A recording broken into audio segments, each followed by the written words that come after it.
हाँ बच्चों, अब हम पढ़ेंगे अलंकार।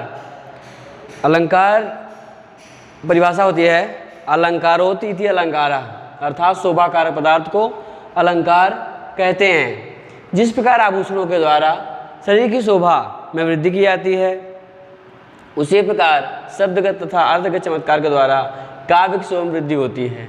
शब्द और अर्थ के द्वारा काव्य की शोभा बढ़ाने वाले को धर्म को अलंकार कहा जाता है।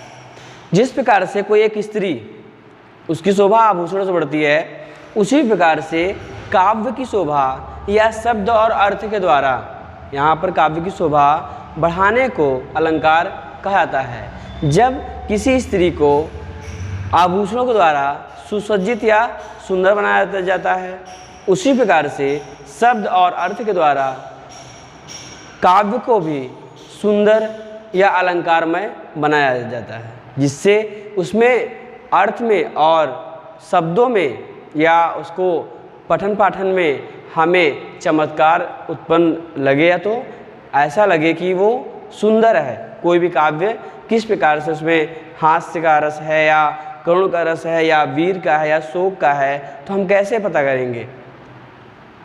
उसमें अलंकारों के द्वारा ही हमें उसका अर्थ पता चलता है। इस प्रकार से काव्य की शोभा बढ़ाने वाले को अलंकार कहा जाता है। अलंकार दो शब्दों से मिलकर बना है, अलम धन कार। अलम का अर्थ होता है आभूषण और कार का अर्थ होता है सुसज्जित करने वाला या सजाने वाला। इस प्रकार से अलंकार का उदाहरण जैसे देख लीजिए आप, कनक कनक ते 100 गुनी मादकता अधिकाय, उही खाए बौराय जग यही पाए बौराय। अब देखिए यहाँ पर जो उदाहरण रखा गया है कि कनक कनक ते 100 गुनी, अर्थात कहा गया कि कनक कनक, यहाँ पर कनक कनक 2 बार आया है। जहाँ पर यहाँ पर एक कनक का अर्थ है स्वर्ण से, सोने से, और दूसरे कनक का अर्थ है धतूरे से। कनक अर्थात सोना, दूसरा कनक अर्थात धतूरा। तो कहा गया कि कनक कनक ते 100 गुनी, अर्थात कनक यानी सोने का धतूरे से मादकता 100 गुनी होती है, अर्थात 100 गुना अधिक नशीला होता है सोना और धतूरा।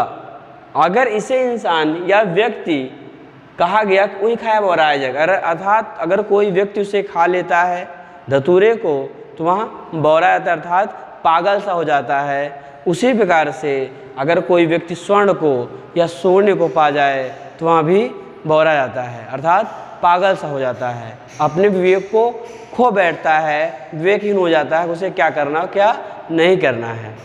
इस प्रकार से अलंकार के प्रकार, अलंकार कितने प्रकार के होते हैं या अलंकार के भेद कितने होते हैं, अब हम ये पढ़ेंगे। तो अलंकार के मुख्यतः 2 भेद माने गए हैं। कुछ आचार्यों ने अलंकार को 3 भी माना है।